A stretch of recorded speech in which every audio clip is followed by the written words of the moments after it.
மக்களவை தேர்தலின் போதே ஜம்மு காஷ்மீரில் பேரவை தேர்தலையும் நடத்த வேண்டும் என அந்த யூனியன் பிரதேசத்தை சேர்ந்த அனைத்து கட்சிகளும் கோரிக்கை வைத்து வருகின்றன. ஒவ்வொரு தொகுதியிலும் சுமார் 10 முதல் 12 வேட்பாளர்கள் வரை போட்டியிடக்கூடும். அனைத்து தொகுதிகளையும் சேர்த்தால் 1000க்கும் மேற்பட்ட வேட்பாளர்கள் போட்டியிடுவர். அவர்கள் அனைவருக்கும் தனித்தனியாக பாதுகாப்பு வழங்குவது தற்போது இயலாத செயலாக உள்ளது. இந்த நிலையில் மக்களவைத் தேர்தல் நிறைவடைந்த பிறகு வெகு விரைவாக ஜம்மு காஷ்மீரில் பேரவைத் தேர்தல் நடத்தப்படும் என்று இந்திய தலைமை தேர்தல் ஆணையர் ராஜீவ் குமார் தெரிவித்துள்ளார். மேலும் பாதுகாப்பு காரணமாகவே ஜம்மு காஷ்மீர் பேரவைத் தேர்தலை மக்களவைத் தேர்தலுடன் நடத்தவில்லை எனவும் அவர் விளக்கமளித்துள்ளார். 2024ஆம் ஆண்டில் நாடாளுமன்ற தேர்தல் வரும் ஏப்ரல் மாதம் 19ஆம் தேதி தொடங்கி ஜூன் 1ஆம் தேதி வரை 7 கட்டங்களாக நடைபெறுகிறது. இதற்கிடையே தமிழ்நாட்டில் முதற்கட்டமாக ஒரே கட்டத்தில் மக்களவைத் தேர்தல் நடைபெறவுள்ள நிலையில் விளவங்கோடு தொகுதி இடைத்தேர்தலும் அன்றே நடைபெறும் என அறிவிக்கப்பட்டுள்ளது.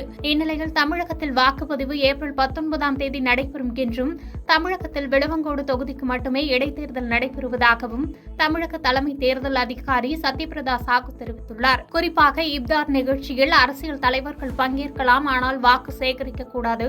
ரூபாய் 50,000 பணம் மட்டுமே கையில் எடுத்து செல்லலாம். அரசாணை எதுவும் இனிமேல் வெளியிடக்கூடாது உள்ளிட்ட பல்வேறு விதிமுறைகளில் தேர்தல் நடத்தை விதி அமலுக்கு வந்துள்ளது. தமிழக மீனவர்கள் இலங்கை கடற்படையால் தொடர்ந்து கைது நடவடிக்கைக்கு உள்ளாக்கி வருகின்றனர். கடந்த 2 மாதங்களில் 80க்கும் மேற்பட்ட மீனவர்கள் கைது செய்யப்பட்டுள்ளனர். மீனவர்களை உடனடியாக விடுவிக்கவும், இந்த பிரச்சினைக்கு நிரந்தர தீர்வு காண நடவடிக்கை எடுக்க வேண்டும் என தமிழகம் தொடர்ந்து வலியுறுத்தி வருகிறது. இந்நிலையில் இன்று கடலின் நெடுந்தீவு அருகே மீன்பிடித்துக் கொண்டிருந்த தமிழக மீனவர்கள் 21 பேரை இலங்கை கடற்படையினர் கைது செய்தனர். அவர்களிடம் இருந்த 2 விசைப்படகுகளையும் பறிமுதல் செய்தனர். கைதான மீனவர்கள் அனைவரும் காங்கேசன் கடற்படை முகாமிற்கு அழைத்து செல்லப்பட்டனர். சிறைப்பிடிக்கப்பட்டவர்கள் ராமேஸ்வரத்தை சேர்ந்த மீனவர்கள் என முதற்கட்ட தகவல் வெளியாகியுள்ளது. மீனவர்கள் கைது விவகாரத்தில் நடவடிக்கை எடுக்க வேண்டும் என தமிழக அரசு மத்திய அரசுக்கு கடிதம் எழுதியுள்ள நிலையில் தமிழக மீனவர்களை இலங்கை கடற்படை மீண்டும் சிறைப்பிடித்துள்ளது அதிர்ச்சியை ஏற்படுத்தியுள்ளது. ரஷ்யா உக்ரைன் நாடுகளுக்கு இடையில் 2 ஆண்டுகளுக்கு மேலாக போர் நடைபெற்று வருகிறது. இதில் பேரழிவை சந்தித்த உக்ரைன் ரஷ்யா மீது பதில் தாக்குதல் நடவடிக்கையை மேற்கொண்டு வருகிறது. இதற்கிடையே உக்ரைன் ராணுவம் கடந்த சில மாதங்களாக ரஷ்யாவின் போர் கப்பல்களை ட்ரோன்கள் மூலம் தாக்கி வருகிறது. போர் தொடங்கியதிலிருந்து 3 போர்க்கப்பலை உக்ரைன் மூழ்கடித்துள்ளது. இந்நிலையில் ரஷ்யாவின் பெல்கோரோடில் உக்ரைன் நடத்திய ஏவுகணை தாக்குதலில் 20 பேர் கொல்லப்பட்டதாக தகவல் வெளியாகியுள்ளது.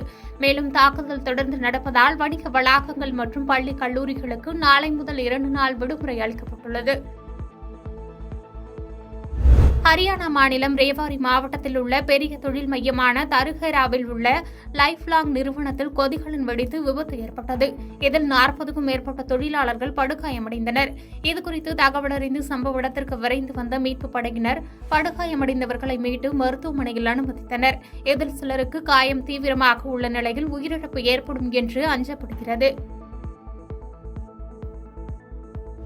2024ஆம் ஆண்டு நாடாளுமன்ற தேர்தல் தேதிகளை இந்திய தேர்தல் தலைமை ஆணையம் அறிவித்துள்ளது.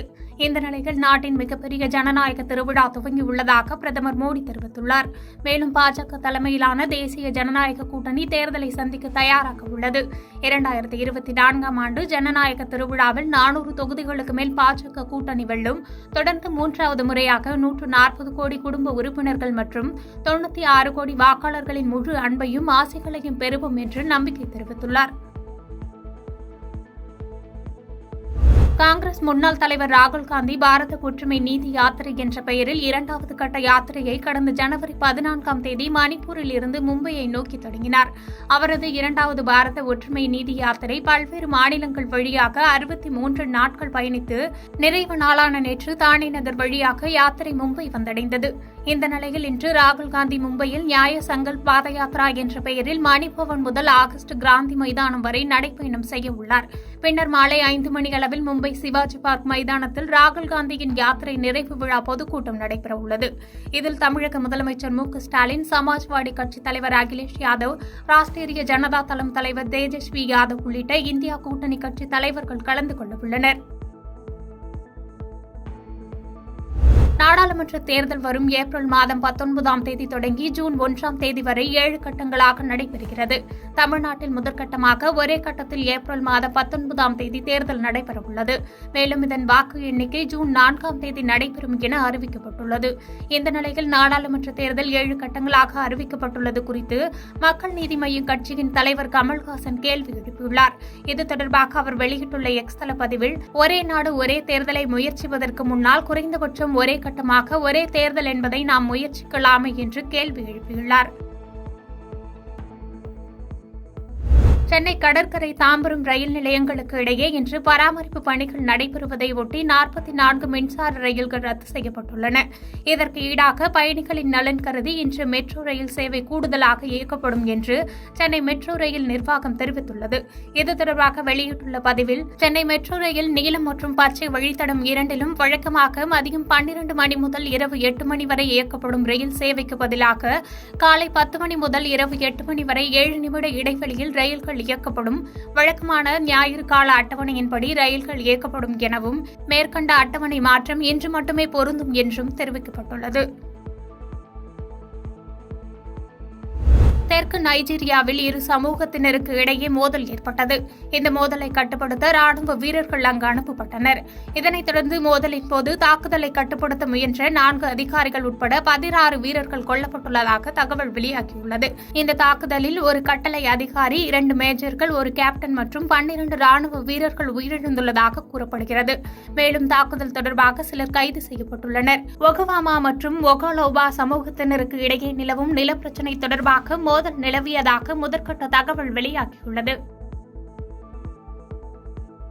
பாதகம் செய்பவரை கண்டால் நாம் பயங்கொள்ளலாகாது பாப்பா, மோதி மிதித்து விடு பாப்பா, அவர் முகத்தில் உமிழ்ந்து விடு பாப்பா. அண்மை செய்திகளை உடனுக்குடன் தெரிந்து கொள்ள இணைந்திருங்கள் இயம்நாடு தொலைக்காட்சியுடன்.